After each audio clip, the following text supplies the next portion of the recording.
আসসালামু আলাইকুম প্রিয় দর্শক, এমআরএম রায়সা টিভির নতুন আরও একটি ভিডিওতে আপনাদের স্বাগতম। সাথে আছে মজনুর রহমান। উদ্যোক্তার গল্পের নতুন আরও একটি পর্বে আপনাদেরকে নিয়ে এসেছি খাসকরা ইউনিয়নের টিওরবিলা গ্রামের।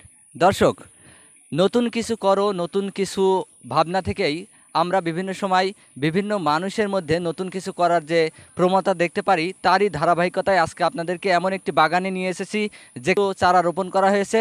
তো এই খাসকরা ইউনিয়নের টিওরবিলা গ্রামে একজন ভাই তিনি লাগিয়েছেন কিছু ক্ষীর খেজুরের গাছ।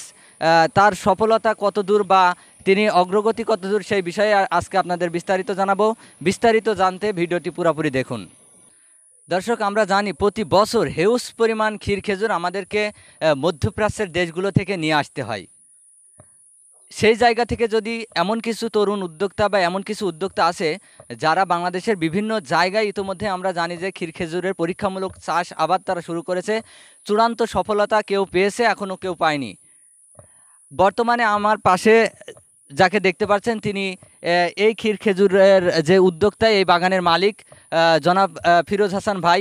তার সাথে কথা বলে আমরা একটু জানার চেষ্টা করব যে তার অনুপ্রেরণাটা কিভাবে আসলে এবং এখন পর্যন্ত তিনি কি ধরনের সম্ভাবনা এখানে দেখছেন। আসসালামু আলাইকুম। ওয়ালাইকুম আসসালাম রহমতুল্লাহ বরকাত। আমরা আপনার বাগানে এসেছি, আমরা দেখতে পাচ্ছি এখানে মোটামুটি বেশ কিছু বা ক্ষীর খেজুরের চারা আপনি রোপণ করেছেন। আনুমানিক কতগুলো চারা এখনও এখানে আছে? আনুমানিক 17টা। 17টা চারা। আপনি এই চারাগুলো কতদিন আগে লাগিয়েছেন? 2.5 বছর। 2.5 বছর। আপনি তো এই যে ক্ষীর খেজুরের একটা নতুন একটা উদ্যোগ, যা সচরাচর কেউ নেয় না, আপনি যে এটা লাগালেন, মানে আপনি কোন চিন্তাধারা থেকে এটা লাগানোর চিন্তা করলেন? এখন আমি ইউটিউবের থেকে দেখলাম যে চাঁপাইনবাবগঞ্জ ওবায়দুর রহমান লিটন এর লোকে বাগানের দেখলাম। দেখি যে নেটে আমি ফোন দিলাম, ফোন দিলে বলছে যে আসেন চারা দেবো। তো গেলাম সেই চাঁপাইনবাবগঞ্জ, যে সেখান থেকে চারা নিয়ে এসে চারা লাগাইছি।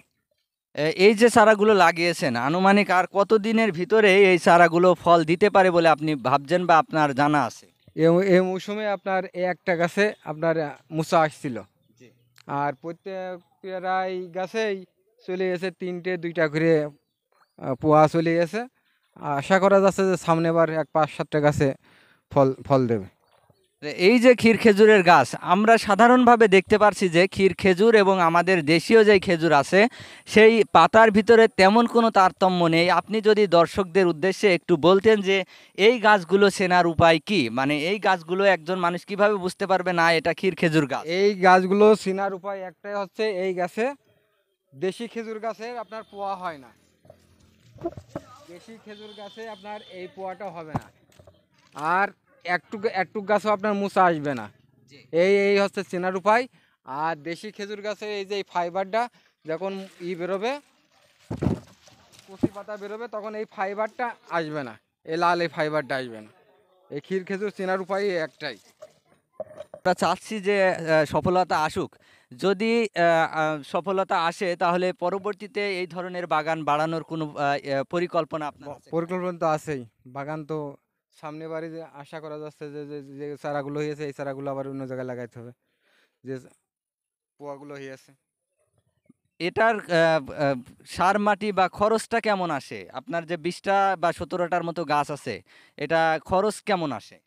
খরচ এখন 10 কেজি ড্যাব, 10 কেজি আপনার ফসফাইট, আর 5 কেজি মতো পটাশ, আর ওই আপনার দানাদার ওষুধ দেওয়া লাগে।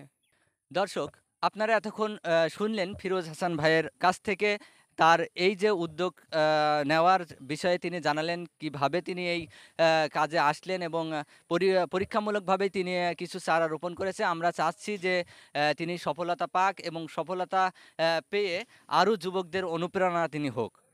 এবং এই ধরনের কাজগুলো আপনারাও নিজেরাও আপনাদের বাসাবাড়ির আঙিনায় যদি পতিত জায়গা থাকে, এক্সট্রা কোনো জায়গা থাকে, তাহলে আপনারা নতুন কিছু, নতুন ধারার কিছু করার চেষ্টা করতে পারেন।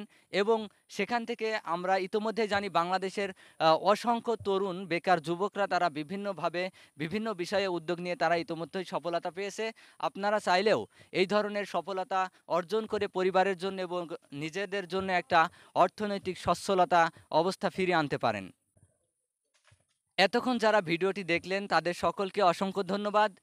ভিডিওটি যদি ভালো লাগে তাহলে অবশ্যই শেয়ার দিয়ে দেবেন, পাশাপাশি আমার পেজটিকে ফলো দিয়ে আমার সাথেই থাকবেন, এবং যারা ইউটিউব থেকে এই ভিডিওটি দেখছেন আমার চ্যানেলটিকে সাবস্ক্রাইব করে অবশ্যই আমাকে পাশে রাখবেন।